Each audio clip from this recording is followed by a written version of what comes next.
A Robinhood stock trader on the hook for $800,000. Completely off the charts insane. And we're going to talk about it. Hey, everybody. You're watching Bull, Boom, Bear, Bust. My name is JJ. Thank you for joining me. Before we get started, please hit that like button, subscribe if you haven't already. You do help support the channel. Now, before we get into this article, I have been stressing to you for a very long time on this channel, be very, very careful. I try not to have all my funds in a digital form. Physical investments are also very important, and we're going to talk about that more later in this video. But this is not so much a case of theft, getting your information taken online, but just not knowing the situation and jumping into trading. And we've seen this bull market go on and on and on, and it looks like easy money from the outside. But when you look at some of these traders that might be bragging about their profits, well, some of them, including the one in the story right here, are getting a very rude awakening in the end.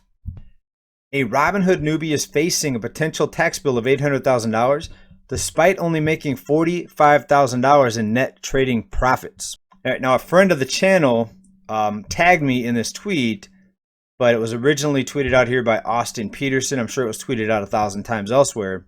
So thank you to the person that tagged me so I could find this. Right now, first of all, there's been a surge in people jumping online, especially when most of the stock brokers implemented the zero commissions, and especially day traders, because it used to be when you bought and sold a stock or several times within a day, buy and sell, buy and sell, buy and sell, you'd rack up a lot of commissions. Well, with the zero commissions, a whole new flood of day traders came in to the platforms. And in fact, over 8 million people opened up new brokerage accounts in just a 9-month span here recently. Right now, this individual also had a day job where he earned about $60,000. So he was doing this part-time, but he managed to make $45,000 net profits. The problem is, trades that he lost money on, he was not allowed to write those down as a loss because of a rule where you have to hold a stock for at least 30 days.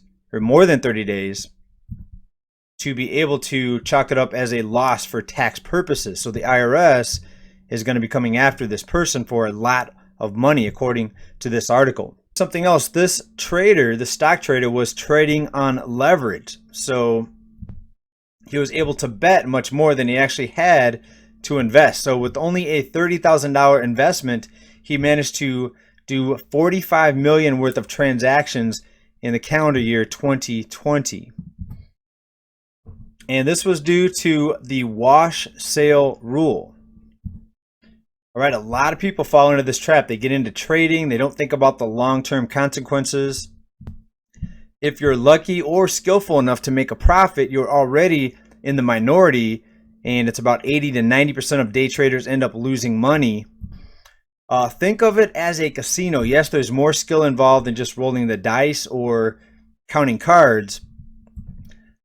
But most of the time, the house is going to win. Now, even at a casino, you may go in, you may have a few good days, you may win some money here and there. But in the long term, if you keep going back, ultimately the house is going to come out on top. All right, unless you're one of those rare, gifted casino swindlers, with some scheme, you're likely going to lose money in the end. All right, so the wash sale rule came back to haunt this trader. What he thought was a $40-something thousand profit is going to end up costing him a lot more in the end. But I like to say on this channel, invest wisely, try to diversify. I'm afraid to even have all my funds online in a digital form, and that's why I like to also touch a lot on the topic of having hard assets, especially gold and silver. Me, it's mostly silver as far as hard assets. Now, what's been happening lately with metals, especially gold and silver, there have been price beatdowns pretty consistently. We're only a little over $25 today on silver and about $17.35 on gold. Absolutely insane considering all of the other inflation that we are seeing in this economy. Now, we might be seeing a lot more stories like this as, again, the surge in retail investors jumping into stock trading on these platforms.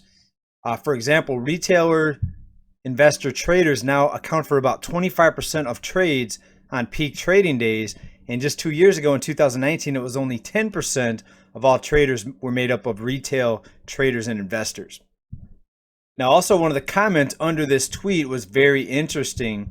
Sherman Watkins says the following quote, "I've got a client with a similar situation. Despite actually losing money over the course of a year, she has a gain for tax purposes. So she's going to have to pay taxes on losing money trading." Pretty sad and pretty scary that someone trading and actually thinking they're making money can end up in this situation. All right. The lesson learned from this, I want this to just kind of stick with you. Be very careful. Again, there's article after article also of people losing their passwords for digital assets and Bitcoin. New York Times, $220 million in Bitcoin. This investor cannot access it. Lost password.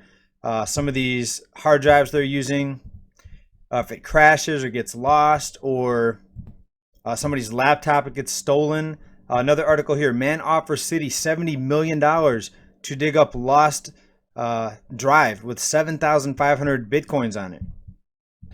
Another article here, Newsweek, man has 2 login attempts left to try to access $220 million in digital assets. Even Peter Schiff talks about it, that he lost his password. He had some crypto, not much, but he did have some. And he says his password lost him. But even smart, successful investors and money managers sometimes just make a mistake and you can lose a lot of money. So trading in general, investing in general, be careful. One of the safest investments you can make is hard assets, gold and silver. My favorite hard asset is silver. And speaking of silver, one of our newest partners, Golden State Mint, they have a lot more inventory than some of the other bullion dealers that I've been looking at. And also we saw the silver price was over $25, just a little over $25. You cannot get it for that in real physical form. Well, that should really tell you all you need to know. But yes, this dealer right here, Golden State Mint, link down below. You help the channel by using the link. Free shipping if you buy $199 or more worth of products. And I've been picking up silver here on these dips. All right, now shipping is delayed, so you might want to get your orders in soon. One of my favorite pieces right here, Den of Thieves, 1 ounce silver bar. And we're familiar with that building right there. We talk about that building quite a lot and what they're up to. Den of Thieves, 1 ounce bar. And I don't give out any sort of investment advice, but what I try to do is buy the asset when the price gets beaten down. You don't want to end up chasing something on the way up. People that did chase some digital assets that went up a lot, did end up making money, but you have to sell at the right time. And some people are never selling. They're going to hold for life. And I guess they're just going to go to the grave with digits on a screen, and I guess they'll feel good that they're millionaires. But it feels good to hold it and own it, and it's secure. And same thing, be careful with it. Have security cameras, have motion detectors, have a security alarm, have it stored in a safe, secured place, and have a way to protect it. Self-defense mechanisms, very important. Now we're going to wrap it up here with a quick channel update, and we're going to change directions a little bit here on this channel, or maybe a lot.